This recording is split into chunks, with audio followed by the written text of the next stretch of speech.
Mesdames, Messieurs, bienvenue dans l'émission du soir, une émission de culture et de littérature. Je suis Articulat Oblivion et ce soir j'ai le plaisir de recevoir le vidéaste Lecture Infernale, en tant qu'invité, pour parler de son activité sur YouTube. Bonsoir Lecture.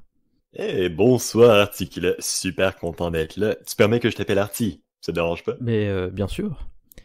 Alors, Alright. une légère présentation de la chaîne. Donc, j'ai pu lire que c'est une chaîne active depuis le 20 avril 2015. Le format principal, donc, ce serait de la lecture de creepypasta, nous y reviendrons, mais j'ai vu aussi également d'autres vidéos passer, notamment sur Lovecraft. C'est une chaîne avec un peu plus de 11 000 abonnés à son actif, 322 vidéos au dernier compte, quand j'ai regardé. Est-ce que tout ceci est exact, pour commencer ? Je vais être très franc avec toi, je pourrais pas te confirmer ou t'infirmer directement le nombre de vidéos, j'en ai fait tellement que, bon, après un bout, j'ai arrêté de calculer. Nombre d'abonnés, ça me semble relativement correct, et oui, c'est vrai que bien que ma chaîne le sujet principal de cette dernière, c'est les creepypasta. J'essaie d'étendre mes centres d'intérêt vers d'autres types de vidéos qui se centralisent sur l'horreur. Très bien. Et active depuis 2015 du coup, ça c'est vrai par contre ? Ouais, non, même moi, je me rends pas compte à quel point ma chaîne est vieille, mais oui. Je te dirais, ma première vidéo date peut-être de 2016, mais elle a peut-être été créée en 2015. Faudrait que j'aille vérifier pour le coup. D'accord, on va partir sur 2015 ou 2016 pour l'instant, ça n'a pas beaucoup d'importance. Et du coup, avant toute chose, juste au cas où, pouvez-vous commencer par rapidement nous décrire ce qu'est une creepypasta ? Il y a deux manières que je peux décrire ça. Pour répondre à ta question, je peux soit le décrire de manière très courte, qui est la manière la plus simple, ou je peux étendre un petit peu, chose qui pourrait être relativement intéressante. La version courte d'une creepypasta, c'est une légende urbaine qui a été transposée sur un style de format écrit en ligne. Et c'est grossièrement le même pattern, ce qui veut dire que c'est une légende qu'on peut pas confirmer ou infirmer qu'elle est vraie, mais qui a quand même une certaine teneur dans la réalité, que derrière dans ta pensée, tu te dis, eh merde, et si c'était vrai? Un peu comme les Et histoires de fantômes au final. dans une certaine mesure, mais une creepypasta peut certes avoir des sujets qui vont aller vers le paranormal, mais ça peut également être une histoire qui joue avec la psychologie humaine, avec des expériences qu'on ne sait pas ou qu'on sait qui auraient pu exister. C'est extrêmement large et ça touche à plusieurs facettes de l'horreur. D'accord. Et du coup, en version plus développée ? En version plus développée, les creepypasta à l'origine, c'est un médium qui est relativement jeune si on prend la vie de l'Internet. Mais si on prend le temporel de YouTube, c'est relativement vieux. Ce que je veux dire par là, c'est que même si les vidéos de creepypasta ont commencé à arriver sur YouTube en 2012-2013, eh bien, le médium existait déjà sous l'appellation copypasta. Ça, grossièrement, c'était les chaînes de lettres, t'as sûrement déjà vu ça à un certain degré, passer la lettre X à quelqu'un d'autre, sinon il vous arrivera une terrible chose à minuit demain soir. C'est la première version des creepypasta qui a vu le jour à la base. Puis le médium a tranquillement évolué pour atteindre ce qu'il est aujourd'hui en 2012-2013, qui est à dire une légende urbaine dont on ne peut pas confirmer, infirmer si elle est vraie. En général, une creepypasta, du moins dans la plupart des creepypastas originales, à la fin il y avait un twist ou une espèce de chose inattendue. Ça a quelque peu, comment dire, changé au cours des années. C'est plus vraiment un tenant important de la creepypasta, mais la plupart des creepypastas originales avaient cette espèce de petite chose narrative qui les rendait très intéressantes selon moi. D'accord, je vois. Donc au final, un peu comme la plupart des genres littéraires, c'est quelque chose qui évolue, qui est en constante évolution et qui du coup voit de nouveaux ajouts arriver chaque année et qui permet du coup au genre de se renouveler quelque part. Oui, tout à fait. Ça dépend, comme dans tout principe littéraire, dès que t'en consommes un certain degré, tu commences à revoir des patterns, si tu me permets l'anglicisme.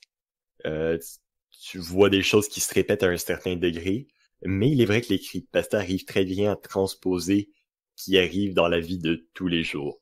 C'est-à-dire, admettons, je sais qu'il y a eu beaucoup, beaucoup, mais beaucoup des creepypastas qui ont été écrits sur des choses de quarantaine récemment, sur des choses de virus, et ça, c'est bien évidemment lié à tout ce qui se passe en ce moment dans le monde. Donc oui, ça évolue, puis il y en a des milliers, voire des dizaines de milliers qui sont écrites à chaque année. D'accord. Et du coup, pour en revenir vraiment à cette chaîne YouTube, comment décririez-vous votre activité? Chaotique. Très sincèrement, la manière la plus honnête que je peux décrire ma chaîne, c'est j'ai eu une relation un peu yo-yo avec cette dernière. Euh, Commencer sur YouTube, surtout dans un sujet qui est très niche, est extrêmement difficile. Surtout, je suis sûr que ça t'entend à un certain degré, j'ai un léger accent qui ne plaît pas à tout le monde dû à mes origines québécoises. Bon, je comprends Et pas de ce pourquoi, il est très agréable cet accent. oui, mais disons, je ne sais pas si tu as eu la chance ou plutôt la malchance d'aller voir la qualité ou le manque de qualité de mes premières vidéos. Mais disons juste que dans ces dernières, l'accent était beaucoup plus présent et ça rendait la narration quelque peu difficile à comprendre, surtout pour quelqu'un qui n'était pas habitué. Cela a fait que j'ai eu une progression relativement, comme je l'ai dit, chaotique. Et de ce fait, ma motivation en a pallié et j'ai fait plusieurs pauses sur ma chaîne qui ont été détrimentales pour moi-même. D'accord, je comprends. C'est vrai que bon, pour les francophones de France, du coup, vraiment pour les Français, c'est vrai que ça peut être déstabilisant au début, un accent québécois trop prononcé. Après, dans la lecture, puisque au final c'est de la lecture, hein. Il me semble que vous ne créez pas vos propres creepypasta, corrigez-moi si je me trompe, mais du coup vous n'utilisez pas trop d'expressions typiques du Québec, donc ça ne devrait pas trop entraver la compréhension en France, enfin il me semble. Hmm, oui, je vais répondre avec la question avec un oui et non, à cause que dans un certain degré, il est vrai que la plupart des creepypastas que je vais publier sur ma chaîne sont en général des creepypastas anglophones que je traduis, mais dans la traduction, dans 99% des cas, je modifie certaines parties de l'histoire pour mieux les adapter justement à la langue française, et quelquefois il y a des verbalisations qui sont plus typiques du Québec. D'accord. Eh ben voilà quelque chose qui me surprend. Enfin, ça ne s'est pas vraiment senti dans les vidéos que j'ai pu écouter du coup. Pour le coup, franchement, beau travail d'écriture ou de réécriture, hein, plus précisément. Mais du coup, ça a vraiment rendu, vous disiez, la progression compliquée par moment. Est-ce que les gens se contentaient simplement de partir ou est-ce qu'il y a vraiment eu des commentaires haineux autour de cet accent ou de certaines expressions qui ont pu déranger la communauté n'était tout de même pas dérangée à ce point-là par cet accent, non? Non, mais lorsque j'ai commencé cette chaîne, en étant tout à fait honnête, je ne mettais pas les efforts que je mets présentement, ce qui est tout à fait normal vu que je commençais, j'étais débutant sur YouTube. Mais il est vrai que je recevais le nombre de vues, dans mon avis purement subjectif, que je méritais vu le nombre d'efforts et de temps que je mettais sur mes vidéos à l'époque. D'accord. Mais pour répondre un peu à la question, je reçois quelquefois des commentaires qui, comment dire, clashent quelque peu mon accent, mais rendu là, cela revient plus à un jugement personnel de la personne. Si quelqu'un n'aime pas mon accent, je vais pas l'attacher pour qu'ils écoutent mes vidéos. Oui, Ils n'aiment pas mes oui, vidéos, je me doute. me le disent. Mais c'est très rare. Surtout, je dirais, depuis, depuis que j'ai vraiment commencé à beaucoup m'impliquer sur la chaîne, de tels commentaires sont extrêmement rares et très épars. D'accord, donc on reste quand même sur une communauté plutôt bienveillante au final. Ah ben oui, ils sont tout mimi. Très bien. Et comment vous est venue cette idée de faire ces vidéos? Honnêtement, si j'ai décidé de faire des vidéos, ben c'est parce que je suis un fan des creepypasta à la base, et j'en suis toujours un. Comme je l'ai déjà mentionné, bien que ma chaîne a commencé uniquement en 2015, depuis le tout début des creepypasta, alors que ça a commencé sur YouTube sur le côté anglophone en 2012-2013, j'étais déjà accroché. J'ai vu très facilement plus de 1000 vidéos de creepypasta. Et honnêtement, ça a juste été, je voulais transmettre cette passion-là, puis essayer justement de faire grossir le médium. D'accord, mais justement par rapport à ça, 2015 ça commence à faire vieux, surtout sur internet, hein, j'entends, mais du coup, en ce qui concerne la lecture de creepypasta, et notamment en français, Diriez-vous que vous y êtes un pionnier du domaine? Euh, le, la manière dont les creepypastas ont quelque peu été introduites sur le côté français, je peux pas vraiment dire pour le côté anglais vu que je ne suis pas de ce côté-là, mais du côté français, il y a eu ce qu'on peut appeler des vagues.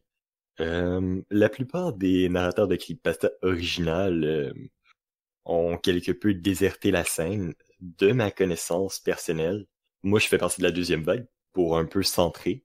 La première vague ayant commencé justement en 2015-2016. De la première vague, à ma connaissance, il n'y a plus vraiment personne.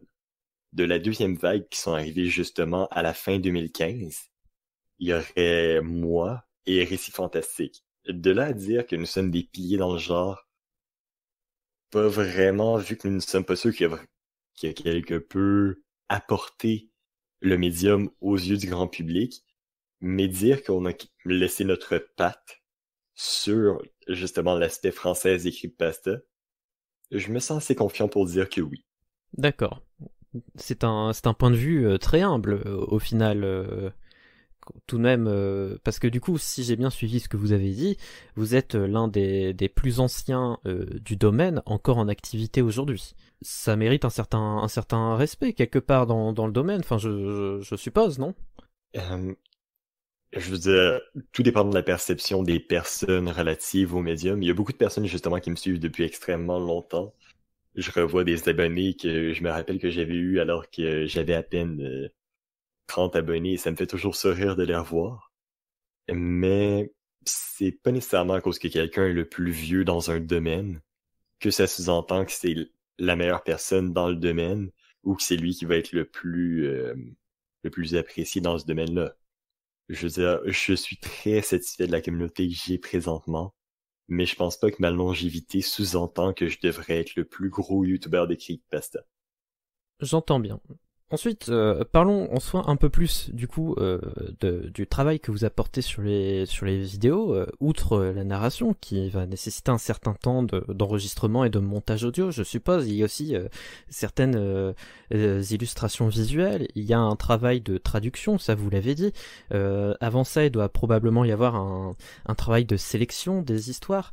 Au final, combien de temps de travail vous demandent vos vidéos et est-ce que vous travaillez avec une équipe du coup? Non. Je travaille 100% seul pour mes vidéos, mais justement étant l'une des personnes qui est la plus vieille sur le plan des creepypasta françaises, je peux dire avec une certaine confiance que j'ai beaucoup d'expérience au niveau du montage, au niveau de la narration au large.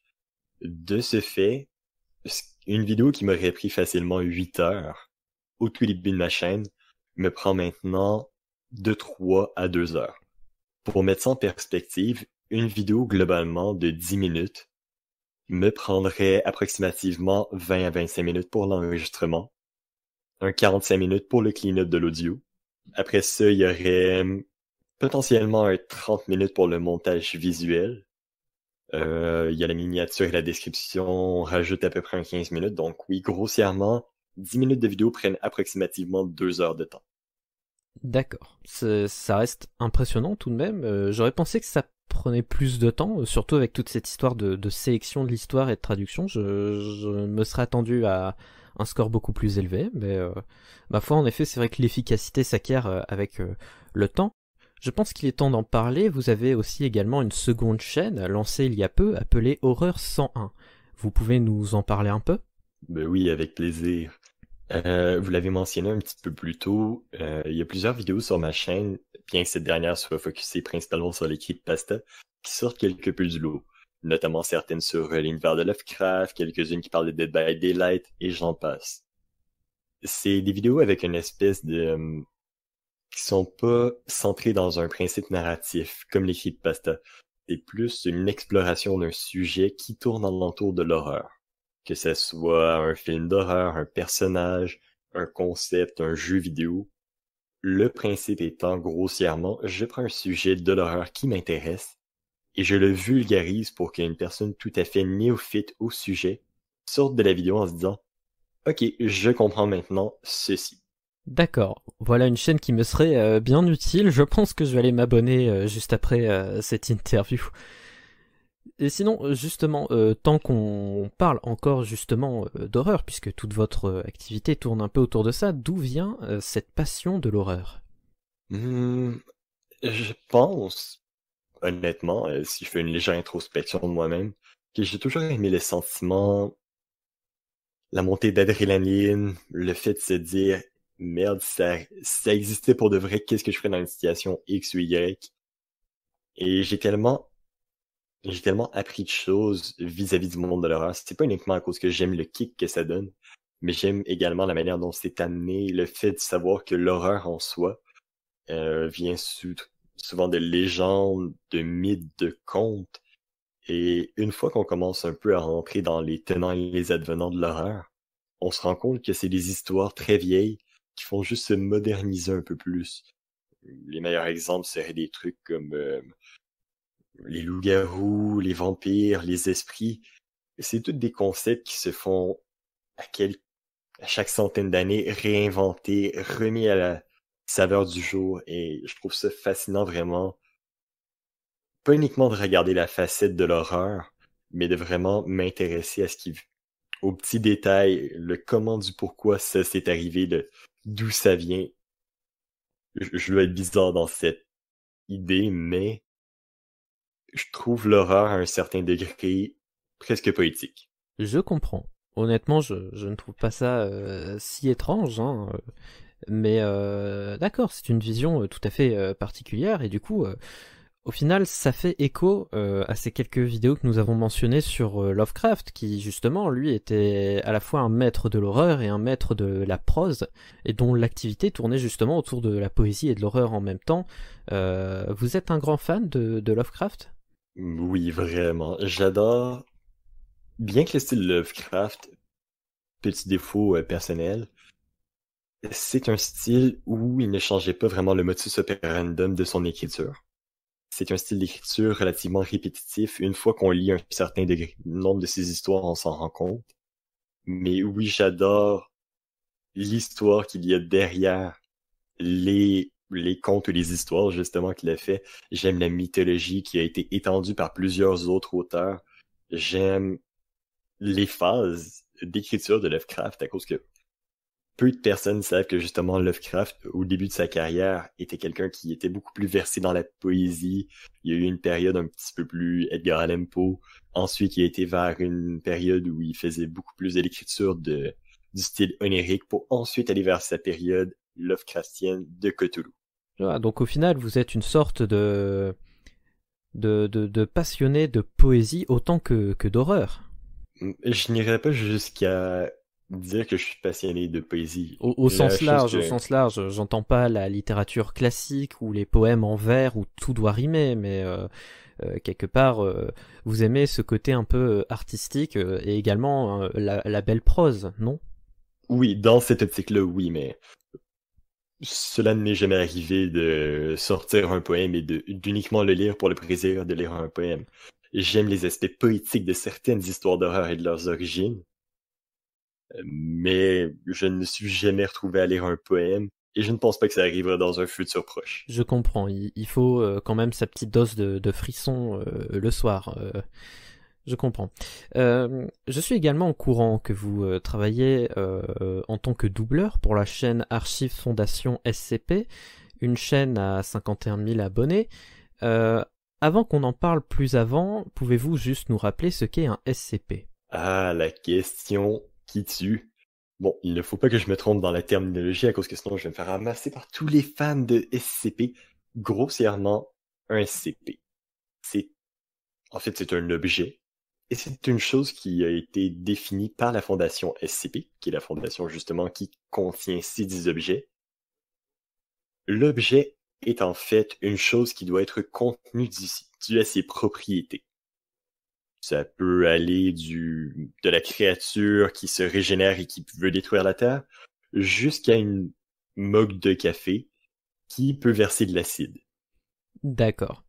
Donc je tiens cela dit quand même à rappeler pour les quelques rares personnes au fond qui l'ignoreraient que du coup l'univers des SCP est un univers de fiction qui s'exprime sur internet sous forme de rapports, au final des œuvres intradiégétiques comme on dirait, qui du coup prennent place directement à l'intérieur de l'univers comme si la fondation existait réellement et publiait de véritables rapports.